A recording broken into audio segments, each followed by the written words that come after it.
Hello learners, हम लोग आ चुके हैं फिर से एक बार अपने इस छोटे से प्लेटफॉर्म पे।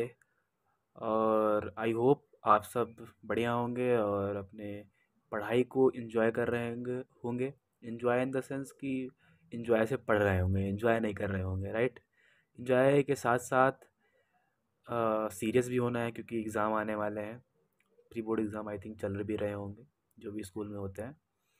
तो हम लोग अपने नेक्स्ट डेरिवेशन में जो हम लोगों ने पिछले लेक्चर में किया हुआ था, IRMS निकाला था। एंड उसी से ये जो डेरिवेशन है ना नेक्स्ट वाला, कि average and root mean square, जो हमने RMS वैल्यू बताई थी, एवरेज वैल्यू बताई थी इसकी करंट की, उसी से रिलेटेड है। तो average and root mean square value of power, जो एक पावर होती है उसकी average and root mean square RMS value क्या होगी। आज हम इस डेरिवेशन में ये दोनों ही मतलब सेम ही है, बस थोड़ा एक स्टेप आगे कर देना है तो हमें RMS वैल्यू आ जाती है। पहले हम एवरेज वैल्यू निकालेंगे, राइट। तो इसका हम डेरिवेशन करेंगे और एकदम सिंपल वे में, नो टेंशन। जैसे बुक में दिया होता है कि पूरा थ्योरी लिखो, और जब एग्ज़ाम आता है हमारे, जब वहाँ बोर्ड के एग्ज़ाम में बैठते हैं तो वहाँ पे टाइम नहीं रहता हम लोग के पास। थ्योरी लिखे क्या करें, इसमें इतने डेरिवेशन करने हैं, इतने क्वेश्चन करने हैं। तो मैं आपको एकदम सिंपल वे बता रहा हूँ, आपको नंबर पूरे मिलेगी जितने मिलते हैं। और उस पर डाउट नहीं करना कि इसमें थ्योरी नहीं है तो क्या मुझे नंबर नहीं मिलेंगे, बिल्कुल मिलेंगे, क्योंकि मैंने भी अपने बोर्ड में ऐसे ही करके आया था। ओके, तो लेट्स स्टार्ट आवर डेरिवेशन। और आप सब ध्यान से पढ़िए, इस ये डेरिवेशन इम्पोर्टेंट हो सकता है, और ये फार्मूला तो बहुत ही इम्पोर्टेंट है। जितने फार्मूले बता रखे हैं रट लेना। चलो स्टार्ट करते हैं अपना डेरिवेशन, ठीक है। पहले फिगर बना लेते हैं। फिगर में क्या होता है आप जानते हैं। मैं एक बना लेता हूँ, ये load. Load in the sense कि ये एनर्जी कंज्यूम करता है। अगर हम मान लें यहाँ से एक एनर्जी करंट के फॉर्म में दें तो ये अंदर मतलब कि कंज्यूम करेगा, और यहाँ से कुछ डिफरेंट करंट निकलेगा, ठीक है। तो मान लिया इस जो ये लोड है ना, इसके टर्मिनल्स के बीच जो वोल्टेज डिफरेंस है, यानी कि विभवांतर है, हिंदी मीडियम वालों को भी ध्यान में रख के ये वीडियो बनाया जा रहा है। तो ज़रा अपना मतलब जो भी आप जिस मीडियम से हैं उसमें आप एडजस्ट कर लें थोड़ा।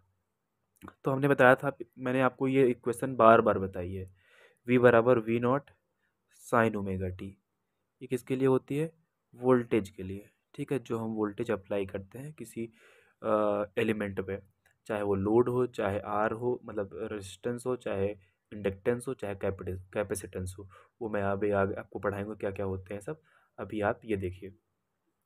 और माना ये जो करंट निकल रहा है ना यहाँ से, इसकी इक्वेशन है I is equal to I0 sine omega t plus phi. अब यहाँ आप सोच रहे होंगे कि फाई क्या है। फाई है फेज डिफरेंस। जैसे मान लिया वोल्टेज और करंट किसी सर्किट में फ्लो कर रहे हैं, तो इन दोनों की जो इक्वेशन है ना, इनमें फेज डिफरेंस क्या है। पहले करंट आगे जा रहा है या वोल्टेज आगे है, तो ये फेजर डायग्राम से आप समझते हैं। वो मैं आपको नेक्स्ट जो लेक्चर होंगे, नेक्स्ट डेरिवेशन होंगे, उनमें समझाऊंगा। RLC सर्किट, आर सर्किट, इन सब में आपको बताऊंगा क्या होता है ये।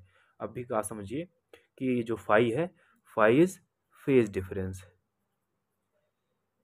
फेज डिफरेंस, इसको हिंदी में बोलते हैं कला अंतर, ठीक, कला का अंतर। इंग्लिश में बोलते हैं फेज डिफरेंस, राइट। और ये है लोड। ये लोड है, जो एनर्जी, लोड का क्या वर्क होता है, जो एनर्जी कंज्यूम करता है, राइट, उसे लोड बोलते हैं। तो ये दोनों इक्वेशन है। अब हमें पता है, आप लोग छोटी क्लास से भी पढ़ के आ रहे हैं कि पावर इज इक्वल टू क्या होता है। पावर इज इक्वल टू होता है voltage, voltage into current, right. ये तो होता है पावर। आप लोग मतलब आई थिंक क्लास 6 से 7 से पढ़ते आ रहे हैं, power is equal to voltage into current.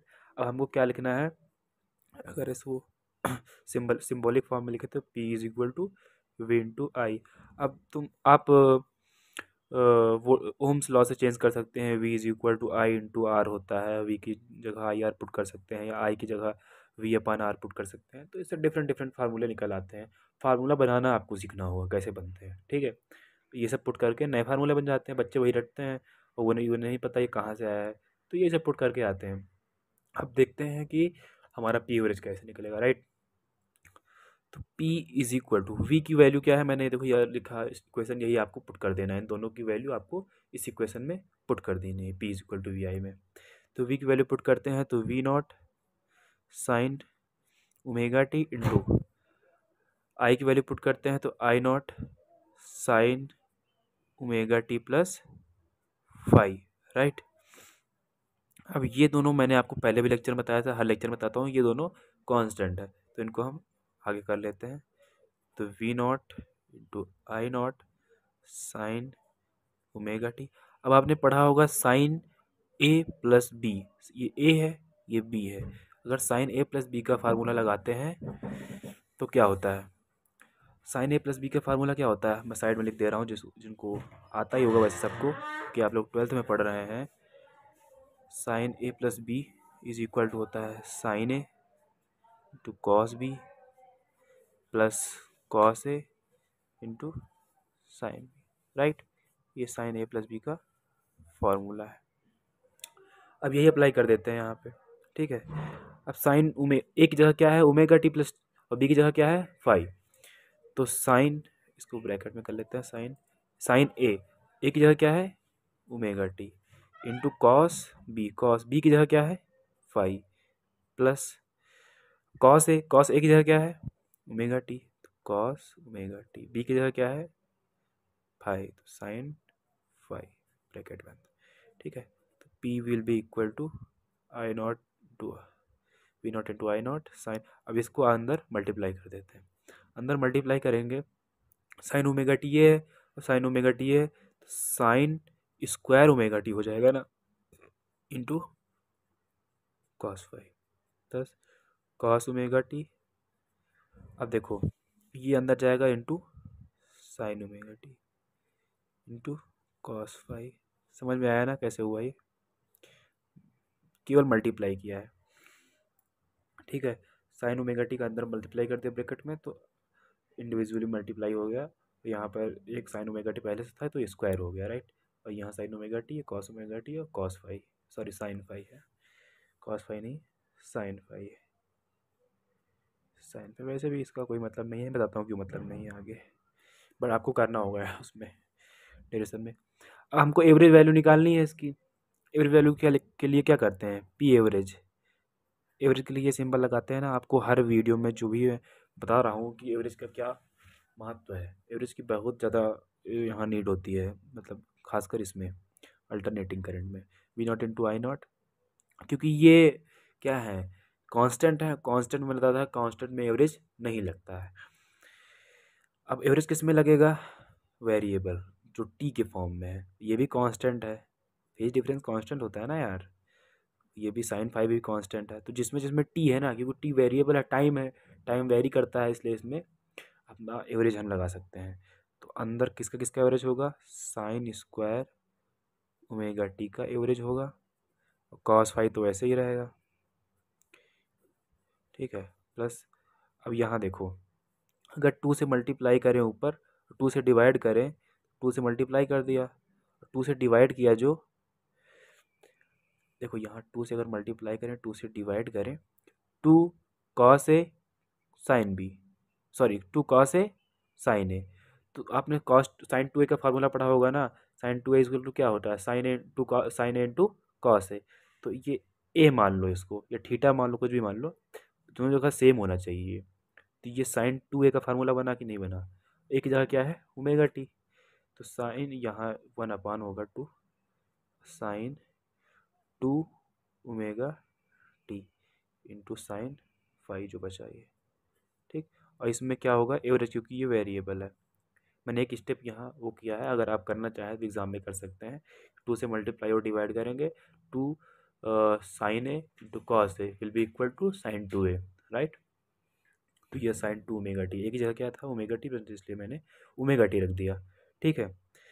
अब मैंने आपको बताया था एक चक्र के लिए, मतलब एक पूरे पीरियड के लिए, अगर यहाँ से हम चलें अल्टरनेटिंग करंट में, अल्टरनेटिंग करंट का ग्राफ कैसा होता है साइन कर्व होता है, और यहाँ तक टू पाई होता है, यहाँ पाई बाई टू, यहाँ पाई, यहाँ थ्री पाई बाई टू, यहाँ टू पाई, और मैंने बताया था, याद है ना आपको, मैंने सेकंड या थर्ड लेक्चर में बताया था आपको कि average of sine theta will be equal to average of cos theta, और ये दोनों किसके बराबर होते हैं? Zero, for a period, for a period, एक पूरे चक्र के लिए, मतलब यहाँ से यहाँ तक चलने में इसकी वैल्यू जो होती है ज़ीरो होती है।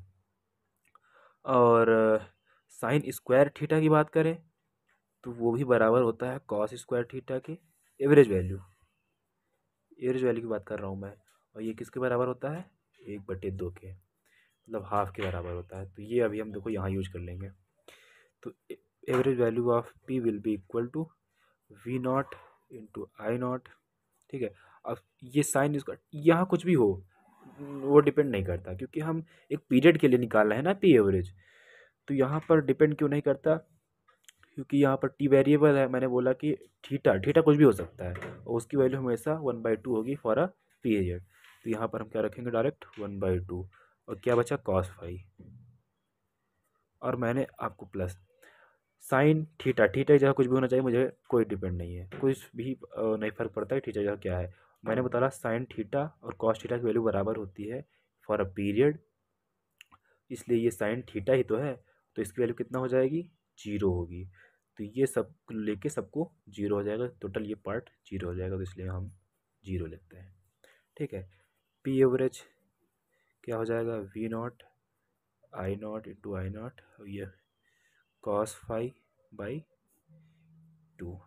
तो ये हमारा वैल्यू आ गई P average, average value of power.